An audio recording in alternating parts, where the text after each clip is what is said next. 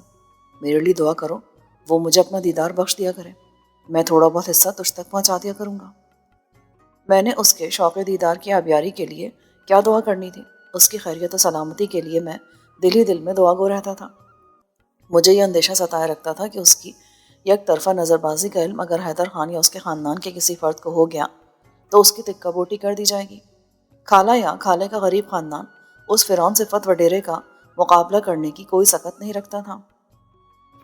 ایک صبح خالہ مجھے لینے کے لیے میرے گھر آیا۔ اس کا کنڈکٹر شیدو پنکچر ہو گیا تھا۔ اس کے دائیں گھٹنے کی چپنی ہڈی کے عین اوپر پھنسی نکل آئی تھی، جس کی وجہ سے اس کا چلنا پھرنا یکسر موقوف ہو کر رہ گیا تھا۔ اسی پھنسی کی وجہ سے اسے بخار نے آن لیا اور وہ چارپائی کا ہو کر رہ گیا۔ خالہ مجھے اپنے ساتھ بطور کنڈکٹر 2-4 روز کے لیے رکھنا چاہتا تھا۔ مجھے دلچسپی نہیں تھی، مگر خالے کی منت سماجت پر اس کی مدد کے ارادے سے میں اس کے ساتھ چل پڑا۔ ویگن پر سامان لادنے اور سواریاں بٹھانے کے مشکل کام میں اس نے میری اعانت کی، مجھے کرایہ وصول کرنے کے ذریعے اصول بتائے۔ نورپور سے قریشی موڑ تک 2 بڑے سٹاپ تھے۔ پہلا سٹاپ نوری چوک تھا۔ کوٹ ادو سے قریشی چوک جانے والی بڑی سڑک پر نورپور کی لنک روڈ یہیں آن ملتی تھی۔ کہنے کو تو یہ چوک تھا، مگر یہاں 3 سڑکوں کا اتصال ہوتا تھا، چوتھی سڑک نہیں تھی۔ یہ نورپور سے 4 کلومیٹر کے فاصلے پر واقع تھا۔ یہاں سے 3 کلومیٹر کے فاصلے پر بلوچ موڑ تھا۔ قریشی موڑ یہاں سے مزید 3 کلومیٹر کے فاصلے پر تھا۔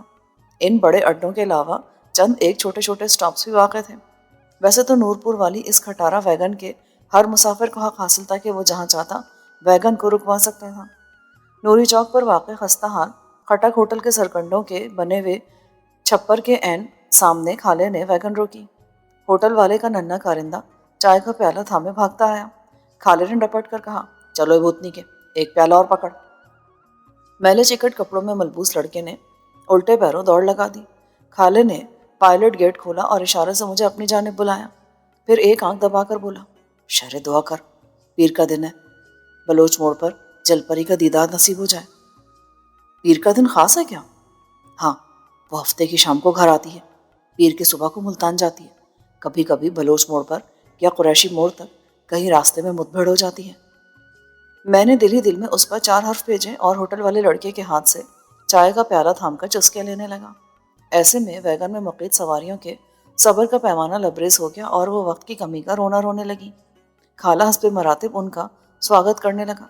مجھے خالے کا رویہ کھلتا تھا، مگر وہ جواباً ہمیشہ یہی کہا کرتا، تم ان لوگوں کو نہیں جانتے، میں جانتا ہوں نا، ان کے ساتھ تمیز و ادب کے ساتھ بات کرو نا تو یہ سر پہ چڑھ جاتے ہیں، ڈانٹ ڈپٹ کے رکھو تو سیدھے رہتے، کبھی پریشانی کا باعث نہیں بنتے۔ چائے کا پیالہ حلق سے اتارنے کے بعد خالہ اپنی پائلٹ سیٹ پر بیٹھ گیا۔ اس کی ڈرائیونگ نشست بھی عجوبہ تھی۔ سیٹ کا فوم بیٹھ گیا تھا اور سیٹ کی اونچائی کو برقرار رکھنے کے لیے خالے نے اپنے گھر سے سرہانہ اٹھا کر یہاں رکھ دیا تھا۔ پھر سیٹ کی ٹیک بھی پیچھے کی طرف جھک گئی تو ایک سرہانہ وہاں پر بھی رکھنا پڑا۔ مہینوں تک نہ دھلانے کی وجہ سے دونوں سرہانوں کا اصل رنگ میل میں چھپ گیا تھا اور وہ سیاہ افیونی رنگت اختیار کر چکے تھے۔ سن 70 ماڈل کی فورڈ ویگن کی رفتار کی حد بھی بمشکل 40-85 تھی۔ کبھی یہ چاروں طرف سے بند ہوا کرتی تھی۔ باڈی گل کھپ گئی تو اس پر ملتان کے ایک باڈی میکر سے ڈالا نما باڈی بنوا کر رکھ دی گئی تھی۔ یہ شتر غربہ ویگن دیکھنے سے تعلق رکھتی تھی اور اس روٹ پر یقیناً ایسی ہی ویگن کی ضرورت تھی۔ بلوچ موڑ پر پہنچ کر خالے نے پھر بریک لگا دی۔ کچھ دیر گزری، ایک مسافر نے ویگن کے اندر سے ہی چلا کر کہا، خالے استاد، دور دور تک کوئی سواری دکھائی نہیں دیتی، چلتے رہو۔ خالے نے ایک نگاہ غیظ سے اسے دیکھا اور مغرب کی طرف جاتی سرمئی سڑک پر نگاہیں ٹکا لیں۔ چند لمحے بعد اس نے آواز لگائی، شہرے، ذرا ٹائروں کی ہوا چیک کر لیں، مجھے لگتا ہے کنڈکٹر سائیڈ والا ٹائر گڑبڑ کر رہا ہے۔ میں اس کی پیشہ ورانہ چالاکی کو سمجھ گیا۔ توہن و کرہن ویگن کے پچھلے بمپر سے اترا، باری باری چاروں ٹائروں کو ہاتھ سے ٹھوک بجا کر ہوا کی کمی کا جائزہ لیا۔ کچھ وقت یوں گزر گیا۔ خالے نے مجھے اپنے پاس بلا لیا۔ مجھ سے رپورٹ لینے میں کچھ گھڑیاں بیت گئیں۔ ایسے میں اس کی دعا کی قبولیت کی گھڑی آ گئی۔ دور مغرب میں کار کے آثار دکھائی دیے۔ چند ہی لمحوں میں کار بلوچ موڑ پر پہنچ گئی اور ڈرائیور ادھر ادھر دیکھ کر کار کو مین روڈ پر چڑھانے لگا۔ خالے نے میرے پہلو میں ٹہوکا دیا۔ میں نے غیر ارادی طور پر کار کے پچھلے حصے میں جھانکا۔ ایک چاند گاڑی میں سمٹا دکھائی دیا۔ چند ثانیوں کے دیدار نے ہی مجھے باور کرا دیا کہ خالے نے اسما کے بارے میں اب تک جو بھی کہا تھا وہ بکواس نہیں تھا، عین حقیقت پر مبنی تھا۔ چونکہ چند ثانیوں میں حسن کی محض ایک جھلک، سرخ و سفید رنگت اور وڈیرہ زادی کا کروفر ہی ملاحظہ ہوا تھا، اس لیے اس کے خد و خال بصارت میں نہ ٹھہر پائے۔ کار فراٹے بھرتی ہوئی آن کی آن میں نظروں سے اوجھل ہو گئی۔ مجھے اپنے عقب میں خالے کے حلق سے پھوٹتی آہ کی صدائے موہوم سنائی دی اور میں بھاگ کر ویگن کے بمپر پر چڑھ گیا۔ خالے نے شتر بے مہار کی طرح ویگن کو سر پر دوڑایا، مگر خالے اور اسما کی حیثیتوں میں موجود فرق کی طرح دونوں گاڑیوں کی رفتار میں بھی زمین و آسمان کا فرق موجود تھا۔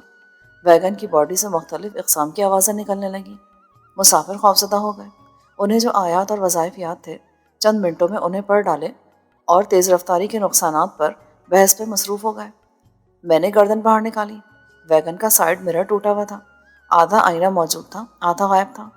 میں نے آدھے سائیڈ مرر میں جھانکا اور خالے کو مخاطب کرتے ہوئے چیخ کر کہا، استاد ہولی چل، متا گڈی سڑک اتنے ہی کھلر جاوے۔ خالے نے پیر کا دباؤ کم کر دیا۔ قریشی موڑ پہنچ کر گاڑی اڈے پر لگائی اور ہم دونوں ایک شان بے نیازی کے ساتھ قریبی ہوٹل کے ہماچے یعنی بڑی چارپائی پر جا بیٹھے۔ میری ران پر بے تکلفی سے ہاتھ مار کے خالے نے کہا، ہاں بھائی شریف، دیکھا اسے؟ ہاں دیکھ لیا۔ پھر؟ دکھ ہوا۔ او کیوں؟ میرے بے وقوف یار نے اپنا دل ایسی جگہ لگایا جہاں مراد براری کی کوئی صورت دکھائی نہیں دیتی۔ یہ تم کیسے کہہ سکتے ہو؟ تمہاری اوقات دیکھ کر۔ کیا ہو گیا میری اوقات کو؟ تم چاند کو دیکھ سکتے ہو، خواہش کر سکتے ہو اس کی، مگر اسے کبھی بھی چھونے کی ہمت نہیں کر سکتے۔ کیا اس لیے کہ میں غریب ہوں؟ نہ صرف غریب، بلکہ خاندانی پس منظر اور شکل و صورت کے لحاظ سے اسما سے بہت کم تر ہوں۔ وہ سر جھکا کر بیٹھ گیا۔ اس کے چہرے کے بدلتے تاثرات پر میری نگاہیں جمی ہوئی تھیں۔ چائے کا آرڈر دے کر اس نے میری آنکھوں میں آنکھیں ڈال دیں۔ چند لمحوں بعد بڑے مضبوط لہجے میں بولا، شہرے، میں اسے حاصل نہیں کر سکتا، مگر اس کے دل کی دنیا کو زیر و زبر کر سکتا ہوں۔ دیکھ لینا، وہ کسی دن میرا نام لے لے کر آہیں بھرے گی، مجھے دیکھے گی، بس مجھے یہی چاہیے۔ میں اس کی حالت زار پر ہنس پڑا۔ اسے رنج ہوا۔ ہاں، تم بھی مجھ پر ہنستے ہو۔ جب میں اسما کے بارے میں سوچتا ہوں تو میں بھی اپنی سوچ پر ہنسے بغیر نہیں رہ سکتا، مگر عشق ذات اوقاتیں نہیں پوچھتا، بس ہو جاتا ہے۔ اور مجھے بھی اسما سے عشق ہو گیا ہے۔ عشق ہر نوع میں ایسے ہی تند و تیز ثابت ہوتا ہے، مگر عشق کا ثمر ایک جیسا نہیں ہوتا۔ کہیں گل و گلزار مہکتے ہیں، کہیں باد سموم چلتی ہے، تو کہیں پر آگ کے جھلساوے مقدر ٹھہرتے ہیں۔ خالہ فطرتاً ضدی اور انا پرست واقع ہوا تھا۔ میرے سمجھانے سے سمجھنے والا نہیں تھا۔ مجھے سمجھنا تھا کہ اسے اس کے حال پر چھوڑ دینے میں ہی عافیت تھی۔ آنے والے کسی وقت میں اسے شعور از خود عطا ہو جانا تھا۔ میں نے اس کی توجہ بٹانے کے لیے شموں کا تذکرہ چھیڑ دیا۔ اسما کے چکر میں تم اپنی شموں کو تو بھول ہی گئے ہو، کیا اسے پتا ہے کہ تم نے اپنی راہ بدل لی ہے؟ اس نے نیم لاپرواہی سے کہا، کبھی کبھی شکوہ کرتی ہے۔ میں نے اسے سمجھا دیا کہ میری اور اس کی راہیں الگ ہیں، اس لیے مجھے نہ بلایا کرے اور نہ ہی تحفے بھیجا کرے۔ کیا شیر قصائی کو تمہاری اس عشق کہانی کا پتہ چل گیا تھا؟ اگر پتہ چل گیا ہوتا نا تو اپنے بڑے سے بغتے سے میرے ٹکڑے ٹکڑے کر چکا ہوتا، اور اب تک نور پور کے حالسی کتے میری بوٹیاں بھی ہضم کر چکے ہوتے۔ اس نے ہنس کر کہا، شیرہ قصائی شموں کا باپ تھا۔ وہ بخشو لوہار کی ملحقہ دکان کے آگے گوشت کا پھٹا لگایا کرتا تھا، جبکہ اس کا گھر خالے کے گھر کے سامنے جنوب مغربی جانب میں کرکٹ کے میدان کے پار واقع تھا۔ عام دیہاتی گھروں کی طرح شیر قصائی کے گھر کی چار دیواری بھی بلند نہیں تھی۔ صحن میں چلتی پھرتی ہوئی اس کی بیوی اور بیٹی شمیم اور شمو پکی سڑک پر کھڑے ہونے والے ہر فرد کو بآسانی دکھائی دیتی رہتی تھی۔ خالے اور شمو کا آنکھ مٹکا بھی اسی دستیاب سہولت کے سبب شروع ہوا، جو ہوتے ہوتے اچھے خاصے پرجوش عشق میں بدل گیا تھا۔ اگر بیچ میں اسما کا معاملہ کھڑا نہ ہوا ہوتا تو اب تک اس عشق کی وارداتوں میں خاصا اضافہ ہو چکا ہوتا۔ شمو خالے کو دل و جان سے چاہتی تھی۔ میرا دل کہتا تھا کہ اس نے اپنے اور خالے کے مابین استوار ہونے والے جذباتی تعلق کو ازلی رابطہ سمجھ لیا تھا اور اس کی ڈولی میں بیٹھنے کے خواب دیکھ رکھے تھے۔ میں نے آنے والے چند دن، جب تک شیدو تندرست نہیں ہوا، خالے کے ساتھ گزارے اور پایا کہ اس نے اپنی دل پھینک فطرت کو ایک ہی جستجو پر مرتکز کر دیا تھا۔ وہ سوتے جاگتے، اٹھتے بیٹھتے اسما کے ہی نام کا ورد کرنے لگا تھا۔ وہ کھانا جو ہر واقعے میں ہنس کے پہلو ڈھونڈا کرتا تھا اور ہر دن کی گزران کے لیے نئی جہت تلاشتا تھا، بالکل بدل گیا تھا۔ اس کی عادات میں نمایاں تبدیلیاں رونما ہو چکی تھیں۔ اس کے حوالے سے میرا بھی اسما کے ساتھ ایک بے عنوان ربط استوار ہو گیا تھا۔ شیدو کے گھٹنے میں لگی ہوئی پھنسی کی آگ بجھ گئی اور میری جان اس جہاں کش ویگن سے بھی چھوٹ گئی۔ مہینے بھر بعد سردار وریام خان کی بیٹی کی شادی سر انجام پائی تھی۔ مجھ سمیت نورپور کے لڑکے بالے وریام خان کے دائرے میں مجتمع تھے۔ وریام خان اور حیات خان اپنے روایتی خاندانی لباس میں ہر ایک کو اس کی ذمہ داری سمجھا رہے تھے اور بار بار تاکید کر رہے تھے کہ بارات کی آمد پر انتظامات بالکل بے داغ ہونے چاہیے، وگرنہ نورپور کی عزت کا جنازہ نکل جائے گا۔ ہمیں بخوبی اندازہ تھا کہ ایسے نازک موقع پر سردار حیات اور وریام خان کسی قسم کی کوتاہی برداشت نہیں کریں گے۔ ان کے متوقع مہمان انہی کے ہم مرتبہ تھے یا ان سے بھی اونچے شملے والے تھے۔ میں نے دیکھا کہ خالے کا چہرہ کسی نامعلوم خوشی کے باعث دمک رہا تھا۔ وہ بھاگ بھاگ کر کام کرتا دکھائی دیتا تھا۔ کبھی ٹرالیوں سے ٹینٹ، قناتیں اور شامیانے اتارنے والوں کے ساتھ ہوتا، کبھی دیگوں اور برتنوں کو سنبھالنے میں مشغول ہوتا، تو کبھی اپنی کھٹارا ویگن کی ڈرائیونگ سیٹ پر براجمان سودا سلف کی پرچی پر نظریں گاڑے منہمک دکھائی دیتا۔ میں نے چھیڑا، کیوں بھائی خالد محمود، آج کوئی خاص بات ہے؟ اس نے سوالیہ نظروں سے مجھے گھورا۔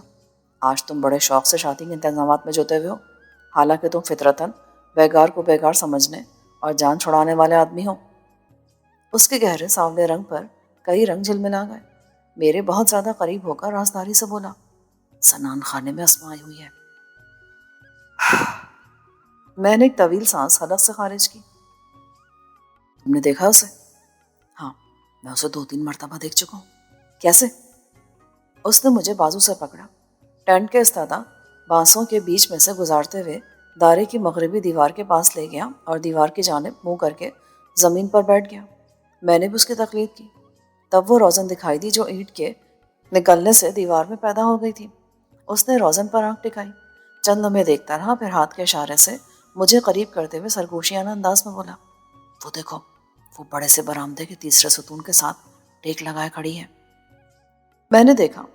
کچھ لمحوں تک تو منظر پوری طرح آشکار نہیں ہوا۔ سدمندی کے اترتے ہی ستون کے ساتھ کمر ٹکا کر کھڑی اسما دکھائی دی۔ اس کا منہ شمال کی جانب تھا اور روزن سے دیکھنے پر اس کے چہرے کی ایک سائڈ دکھائی دے رہی تھی۔ خالے نے اچانک مجھے شانے سے دھکیل کر پرے ہٹا دیا۔ خود آنکھ لگا کر چند لمحے دیکھتا رہا، پھر اٹھ کھڑا ہوا۔ میں اسے یہاں سے دیکھتا ہوں کیونکہ سنتھے کی باڑ کی وجہ سے کوئی مجھے جھانکتے ہوئے نہیں دیکھ سکتا۔ چلو دارے کی طرف چلیں۔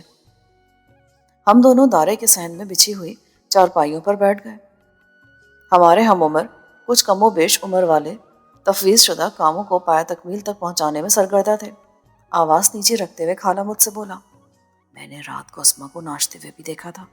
سچ؟ میری حیرانی فزوں تر ہو گئی۔ ہاں تو وریام خان کی بیٹی کی مہندی کی رسم کا دھوم دھڑکا رات بھر چلتا رہا۔ باری باری سبھی لڑکیوں نے ڈانس کیا، ڈھولک بجی اور خوب دھما چوکڑی ہوئی۔ میں یہاں پانی چھڑکنے پر معمور تھا۔ پانی والا پائپ درست کرنے کے بہانے بار بار سنتھے کی باڑ کے پیچھے چلا جاتا اور روزن سے جھانک کر اسے دیکھتا۔ اچانک لڑکیوں نے اس سے ناچنے کی فرمائش کی، اس نے پوری کی اور میں دنیا سے بے خبر اسے تھرکتے ہوئے دیکھتا رہا۔ او کیا واقعی اس نے ڈانس کیا تھا؟ تو اور کیا میں جھوٹ بول رہا ہوں؟ یار کیا بتاؤں تمہیں، جب وہ ناچ رہی تھی نا تو یوں لگ رہا تھا جیسے پورا زمانہ اس کا ساتھ دے رہا ہو۔ اس کے بدن کی معمولی سی حرکت پر زمین حرکت میں آتی محسوس ہوتی تھی۔ سب سے عمدہ ڈانس کیا تھا اس نے۔ وہ جھوٹ نہیں کہتا تھا، وہ اس ذہنی سطح پر پہنچ چکا تھا کہ اسے اسما کی معمولی اچھل کود بھی دنیا کا سب سے بہترین رقص محسوس ہونا چاہیے تھی۔ میں نے پر اندیشہ لہجے میں کہا، اگر کوئی تمہیں چوروں کی طرح تاکہ جھانکی کرتے دیکھ لیتا تو؟ رات کے اس سمے یہاں کوئی بھی نہیں تھا۔ علاقائی روایات خالے کے لیے بہت بڑی رکاوٹ تھی۔ وہ شادی کے پرہجوم موقع پر بھی زنان خانے کا دروازہ عبور نہیں کر سکتا تھا۔ یہ سرحد صرف سردار حیات خان اور وریام خان کے خاندان کے لڑکوں اور مردوں کے لیے کھلتی تھی۔ ہمیں بھی اگر کوئی کام ہوتا یا کچھ درکار ہوتا تو ہم انہیں کہتے۔ وہ زنان خانے میں جاتے اور ہماری مطلوبہ شے ڈھونڈ لاتے۔ جب دن چڑھے، نورپور والی سڑک پر شہنائیاں گونجی، پٹاخے پھوٹے، تب شاید خالے کی قسمت بھی ہڑبڑا کر جاگ گئی۔ سردار وریام خان کا بڑا بیٹا بہرام خان بھاگا ہوا دارے میں داخل ہوا۔ ہماری ٹولی پر نگاہ پڑی تو تیر کی طرح ہماری طرف بڑھا۔ مجھے مخاطب کر کے بولا، شہرے، تم اندر جا کر بتاؤ کہ بارات آ گئی ہے۔ یہ بھی بتانا کہ پھول آخری کمرے میں سفید چادر کے نیچے چارپائی پر رکھے ہوئے ہیں۔ وہ کافی جلدی میں تھا، حکم دے کر الٹے پیروں باہر کی طرف بھاگا۔ اسے یہ بھی دھیان نہیں رہا کہ ان کے ہاں مہمانوں کی آمد کے بعد ہمارا زنان خانے میں داخلہ ممنوع قرار پایا تھا۔ میں نے قدم بڑھانے چاہے تو خالے نے جلدی سے میرے شانے پہ ہاتھ رکھ دیا۔ میں نے پلٹ کر دیکھا، خالے کی آنکھوں میں ایک ہی التجا تھی۔ میں اس کے بولنے سے پہلے سمجھ گیا اور انہی پیروں تھم گیا۔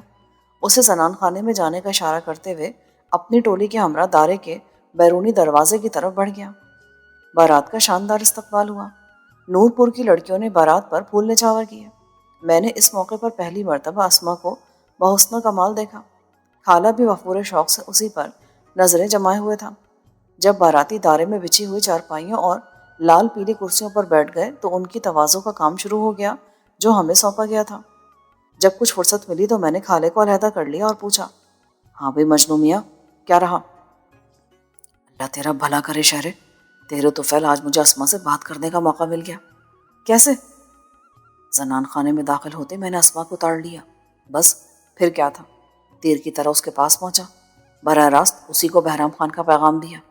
اس نے اچھا کہا، اور ہاں شہرے، آج میں نے اسے قریب سے دیکھا ہے، وہ تو بہت ہی سونی ہے یار، دور سے دیکھنے پر بھی خوبصورت لگتی تھی، مگر نزدیک سے دیکھنے پر تو یوں لگا جیسے عین آنکھوں کے بیچ چاند چمک اٹھا ہو۔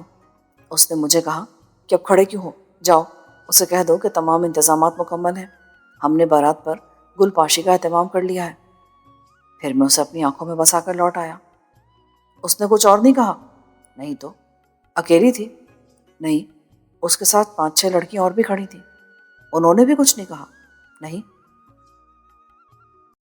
نور پور کا مولوی نکاح پڑھانے میں مصروف تھا، خالہ مجھے پڑھانے میں مشغول تھا۔ عشق کی نگاہ سے دیکھے ہوئے محبوب کے حسن کی تعریفوں کے پل باندھتے ہوئے وہ ماحول سے اکثر بے خبر دکھائی دیتا تھا۔ لباس، خوشبو، آنکھیں، زلفیں، چال، اس نے چند ہی منٹوں میں کس کس موضوع کو نہیں چھیڑا تھا۔ مولوی نے دعا کے لیے ہاتھ اٹھایا تو ہم نے بھی اٹھا دیے۔ خالے نے خسر پسر کی، شہرے میرے ہاتھوں میں اسی کی تصویر سجی ہوئی ہے، وہ انسان کے بچے بنو اور دعا کو غور سے سنو۔ میں نے اسے ڈانٹ دیا۔ اسے مولوی صاحب کی مانگی جانے والی دعا سے کوئی سروکار نہیں تھا۔ وہ آنے والے کئی دنوں تک اسی ملاقات کے حصار میں گم رہنے والا عاشق تھا۔ بارات آئی، بیٹھی اور چلی گئی، مگر خالے کی نگاہوں میں پرا جما کر بیٹھی ہوئی محبوبہ نے پردہ بصارت سے کبھی نہ اترنے کی قسم کھا لی تھی۔